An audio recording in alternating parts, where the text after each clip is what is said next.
Welcome વિદ્યાર્થી મિત્રો. તો આજના લેક્ચરની અંદર જે છે આપણે ચેપ્ટર નંબર 2 નો સ્વાધ્યાય જે પહેલો છે એની શરૂઆત કરી. સ્વાધ્યાય પહેલો જે છે એની અંદર પ્રશ્ન નંબર 1. પ્રશ્ન નંબર 1 શું કહેવા માંગે એની વાત કરીએ તો કે આપને એવું કીધું છે નીચે આકૃતિમાં કોઈ બહુપદી p of x માટે y બરાબર p of x ના આલેખ આપને આપેલા છે. હવે કીધું છે દરેકે દરેક કિસ્સામાં p of x ના શૂન્યની સંખ્યા શોધો. આખા પ્રશ્નની અંદર ફક્ત આપણે આને ધ્યાન રાખવાનું છે. કોના શૂન્યની સંખ્યા શોધવાની કીધી તો કે p of x ના શૂન્યની સંખ્યા. p of x ના શૂન્યની સંખ્યા તમને કઈ રીતે મળે તો કે દરેકે દરેક આલેખની અંદર તમને જે x અક્ષ આપી દીધેલી છે એને તમારે ખાસ ધ્યાને રાખવાની છે. x અક્ષ એટલે કે આ આડી જે તમને રેખા આપી દીધી આડી રેખાને ધ્યાનમાં રાખવાની છે. આ બ્લેક પેન જે તમને x અક્ષ દેખાય મેં અહીંયા x લખીને પણ દર્શાવી દીધું છે. આ x અક્ષને આ રેખા જે તમને અલગથી તમને આપી દીધી છે આલેખની અંદર આ x અક્ષને આ રેખા જે અલગથી તમને આપી દીધી હોય એ જેટલી વખત જે છે એ રેખા x અક્ષને પસાર કરે અથવા x અક્ષને છેદે એટલા આપણે જે છે p of x ના શૂન્યની સંખ્યા મળે. હવે આપણે જે છે દરેકે દરેક જે છે આકૃતિની અંદર જોઈએ અને p of x ના શૂન્યની સંખ્યા નક્કી કરીએ. જો x અક્ષને રેખા છેદે અથવા ટચ કરે તો જ શૂન્યની સંખ્યા મળે અથવા જે છે શૂન્યની સંખ્યા મળે નહીં. પહેલા પ્રશ્નની અંદર તમે સમજૂતી લેવા જાવ તો અહીંયા આગળ જે છે x અક્ષ આપણે અહીંયા આપી દીધી આડી રેખા. હવે આ x અક્ષ જે છે આ y અક્ષ છે. y અક્ષને અત્યારે હાલમાં ધ્યાનમાં રાખવાની નથી કારણ કે તમને p of x ના શૂન્ય પૂછાશે એટલા માટે તમારે x અક્ષને ધ્યાનમાં રાખવાની.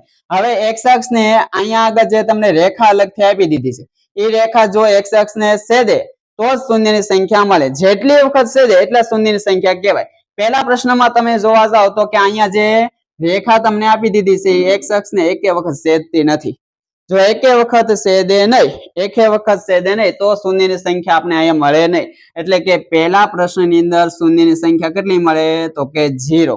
પહેલા પ્રશ્નની અંદર x અક્ષ જે છે એને રેખા છેદતી નથી તો શૂન્યની સંખ્યા શું મળે 0. એટલે કે શૂન્ય મળતા નથી. ન મળે તો 0 એવું કહી શકાય ખરી. હવે આ બીજો પ્રશ્ન જે છે ને એના આધારે તમને દરેકે દરેક પોઈન્ટ સમજૂતી મળી જાય. હવે ધ્યાને લેવા જાય p of x ના શૂન્ય આપણે બીજા પ્રશ્નમાં શોધવા છે. તો બીજા પ્રશ્નની અંદર જો આ x અક્ષ છે દેખાતી છે એ x અક્ષને અહીંયા આગળ જે આપણે રેખા ડ્રો કરેલી છે આ રેખા કોની કહેવાય તો કે એ રેખા p of x ની પણ કહેવાય.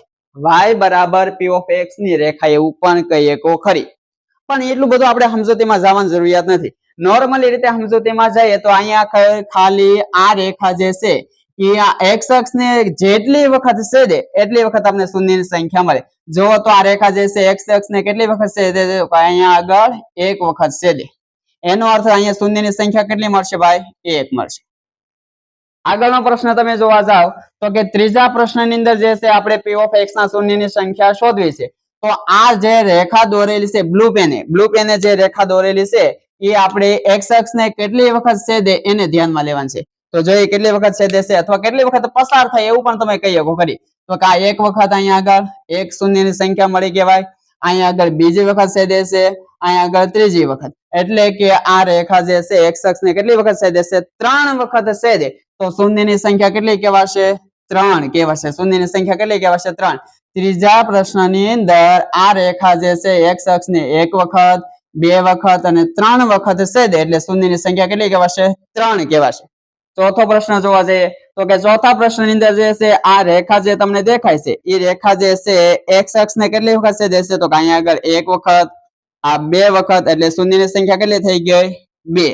નોર્મલી રીતે જે છે હવે આગળના બે પ્રશ્ન મારી પહેલા તમે કરી નાખશો છતાં આપણે જોઈએ કે આ પાંચમા પ્રશ્નની અંદર જે છે શૂન્યની સંખ્યા કેટલી મળશે તો કે રેખા કેટલી વખત છેદે છે x અક્ષને જોઈએ તો કે અહીંયા આગળ એક વખત 2 વખત 3 વખત અને 4 વખત. તો અહીંયા શૂન્યની સંખ્યા કેટલી મળશે આપને 4 મળશે. આગળનો પ્રશ્ન જોઈએ તો કે આ પ્રશ્ન ખાસ ધ્યાને રાખવાની છે. તમે અહીંયા આગળ જે છે રેખા જે છે ખાસ જોઈ શકો છો કે આ રેખા જે છે અહીંયા આગળ જે છે શૂન્યની સંખ્યા આપણે 1 કહેવાશે. આગળ બીજું શૂન્ય જે છે મેળવવા માટે જોવા જઈએ તો આ આલેખની અંદર આ રેખા જે છે ને થોડી ઘણી જે છે લાંબા અંતર સુધી લંબાયેલી છે એટલે આપણે એમ થાય કે ઘણી વખત ત્યાં જે છે એ x અક્ષને છેદે છે એટલે વધારે શૂન્ય છે. નહીં, આવું નથી. આ ખાસ તમારે ધ્યાન રાખવા. આ પ્રશ્ન જે છે એને અહીંયા ધ્યાનમાં રાખીને કામગીરી કરીએ તો જો આ રેખા જે છે ને આવી રીતે અક્ષને પસાર થાય અને પાછી રિટર્ન વળે છે તો શૂન્યની સંખ્યા વધારે જે છે અહીંયા 2 મળે. પણ અહીંયા આગળ જે છે એ રેખા x અક્ષને પસાર થઈને નથી નીકળતી એક ને એક બાજુ જ રહેશે એટલા માટે અહીંયા આગળ જે છે એ શૂન્ય એક જ ગણતરીમાં લેવાશે એટલે આ 1 આ 2 એવી રીતે અહીંયા 3 તો આ જે પ્રશ્નની અંદર શૂન્યની સંખ્યા કેટલી મળશે આપને વિદ્યાર્થી મિત્રો 3 આ જે છે પહેલો પ્રશ્ન જે છે આપણો અહીંયા પૂરો